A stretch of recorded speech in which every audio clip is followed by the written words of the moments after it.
जब आप अपने को पूर्ण रूप से प्रभु के चरणों में समर्पित कर दिया तो प्रभु अपने आप को आपको दे दिया। ऐसा कोई दानी नहीं है, इसीलिए अति उदार करुणा वरुणालय हमारे प्रभु हैं।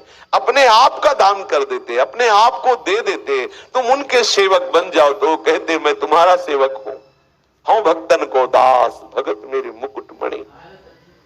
ऐसी स्थिति बना लो कि भारी से भारी विपत्ति में भी प्रभु का कभी विस्मरण न हो।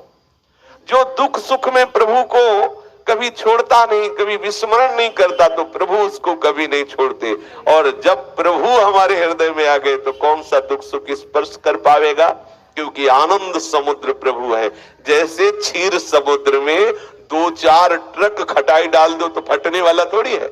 2-4 ट्रक और एक ड्रम में एक बूंद खटाई डाल दो तो फट जाएगा।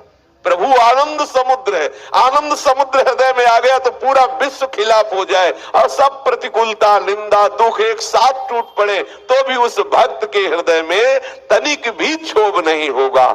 शास्त्रों में वर्णन आता है, महाप्रलयंकारी स्थिति में भी भक्त प्रसन्न रहता है। क्यों? क्योंकि हृदय में आनंद समुद्र। जैसे क्षीर समुद्र में कितनी भी खटाई डाल दो फटने वाला नहीं, ऐसे ही आनंद समुद्र कितना भी दुख आ जाए वहां कुछ बिगड़ने वाला नहीं। पर स्मरण के द्वारा आनंद समुद्र प्रभु को हृदय में विराजमान करो, जागृत करो। वो पर्दा लगाए हुए सुप्त अवस्था में है। थोड़ा नाम कीर्तन भगवत भक्ति करके पर्दा हटाओ और देखो जहां प्रभु प्रकाशित हुए आनंद ही आनंद। बिना उनके प्रकाशित हुए आप दुख सुख के इस थपेड़े से नहीं बच सकते। ये दुख सुख हमारे मन को ऐसे बांधे हुए है, जरा सी प्रतिकूलता में हम खिन्न हो जाते हैं, भगवत स्मरण छूट जाता है। क्या हमारी भक्ति अभी रंग लाई है?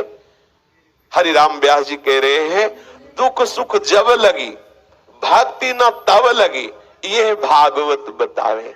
शास्त्र ऐसा कहते हैं, जब तक दुख सुख का प्रभाव तुम्हारे मन में पड़ रहा है विशुद्ध भक्ति नहीं है।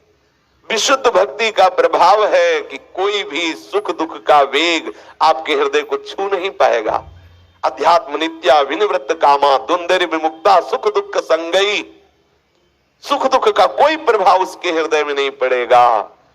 देखो अपने लोगों की स्थिति क्या ऐसी भक्ति में है कि हमें सम्मान प्रिय न लगे, अपमान अप्रिय न लगे, कोई भी अनुकूल परिस्थिति में हर्ष ना हो, प्रतिकूल परिस्थिति में शोक ना हो, ना कुछ सुखद रह गया है ना कुछ दुखद रह गया है, सदैव आनंद ही आनंद। सदा भक्तों के हृदय में आनंद रहता है। क्या अपने हृदय में ऐसी स्थिति है? नहीं है तो बेचैन हो जाइए ऐसी स्थिति प्राप्त करने के लिए। और उसका उपाय है संतों का संग करके निरंतर भगवत स्मृति जागृत करना।